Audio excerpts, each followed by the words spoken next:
Hello, this is your art teacher here to talk about starting off with watercolors. We've done a lot with pencil and we've done some with oil pastel. But when you start in with watercolors, you get a whole new set of variables to deal with. One set of variables is you have color now, and colors are going to have different values. You've got black is going to be your darkest value, but you can also water it down to be really light. Blue and purples are very dark in value, but again, you can water them down to be very light. Yellow is a color that doesn't have a very dark value. One of the other variables you're going to have is paintbrushes. You're going to have some that are flats and some that are rounds, and there's some scrubby paintbrushes, but right now I'm going to use my really good paintbrushes for watercolor. So the flats have a tendency to be wide and square, and the rounds are round and pointy. That's the basics on that. These are synthetic hairs. They have a nice amount of spring. They hold a good amount of water in them, and they're nice to paint with. You need to have at least 2 cups of water, some paper towels, a praying set and a lid to mix in, and some copy paper to start playing with. Step number 1, the setup. I'm very picky about my setup. I'm righty, so I have my watercolors, the water, paintbrushes, paper towel, all on the right-hand side of my paper, and my paper in the middle. That way, when I'm messing around with my mixing in water, I'm not getting it all over my paper. Lefties, you know the routine. Same thing, but opposite. Now, there are people who don't want to do a nice little setup like this, and they want to spread all their materials around their paper. If that works for you, that works for you. But you might end up getting paint drips and things across your paper where you don't want it. Step number 1, I don't know and you don't know if anybody used this watercolor set ahead of you. This one's pretty clean, but it's a little bit dry. Take a clean paintbrush, clean water, and drop 1 drop of paint into each little color well. That's just to help get it activated. So when you're ready to paint, the paint is ready. Oh, teacher pet peeves. Things I don't want you to do with the paintbrushes. Number 1, don't leave them in the water cups like that. What happens at school, if everybody was to leave their paintbrushes in the water cups, the water starts to soak up in that little metal barrel, loosens up the glue, and the hairs start to fall out. Number 2, especially if you have paint on your paintbrush, don't do this. No tapping. It gets water splatters everywhere, and if there's color on your paintbrush, then you're going to have people angry with you.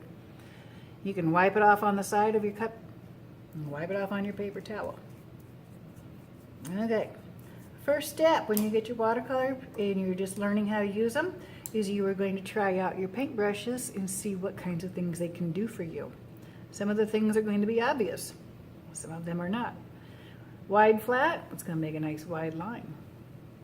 Okay, now you got to see how long your paintbrush is going to hold paint before it runs out. Other things a flat will do. You can do some zigzag designs. One of the most surprising things a big flat paintbrush will do for you, I'm going to switch to purple. If you want a really long skinny line, sometimes a flat paintbrush is going to do it better for you than a skinny round because it holds more paint in water. Other fun things with flats, I'm going to rinse that out. I'm going to think about the color wheel and pick 2 colors that are close together on the color. No, I want a secondary color and a primary color. What I need to use to make that secondary color. Get a little bit on each corner, and I can get some fun blends. Starting to run out, so if I want to refill, I'll have to pay attention to which corner has which color. And then I can make another pull. Other fun things with flats.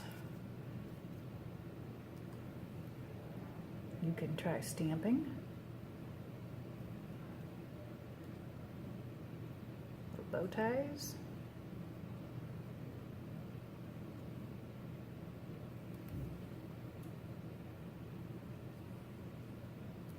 Ribbons.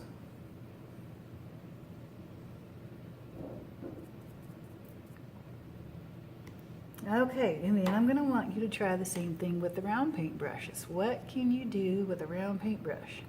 And how long is the paint going to stay on that paintbrush before you have to reload? Paintbrush, the rounds will do the obvious to make really skinny lines. You can go thick to thin.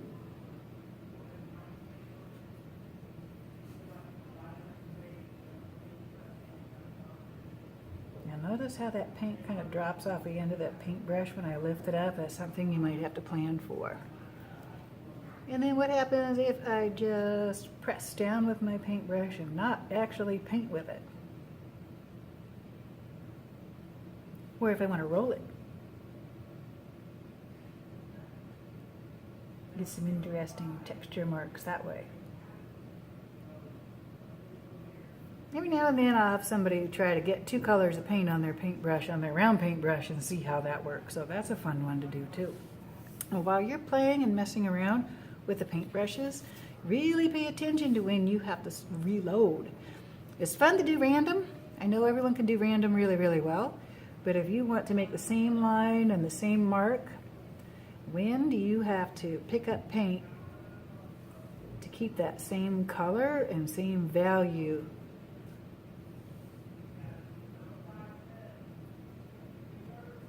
Oh, okay, now I'm just going to have fun. I'm going to try some of the smaller ones too. See how small I can get. I'm going to mix a little black in there. Now, notice what I did is I almost painted on my paper, but I stopped because there was a little drop on the end and I wanted a little bit more control. So I knocked that drop off. So first step, play around with the paint brushes. See how long this is going to hold paint. When do you have to reload?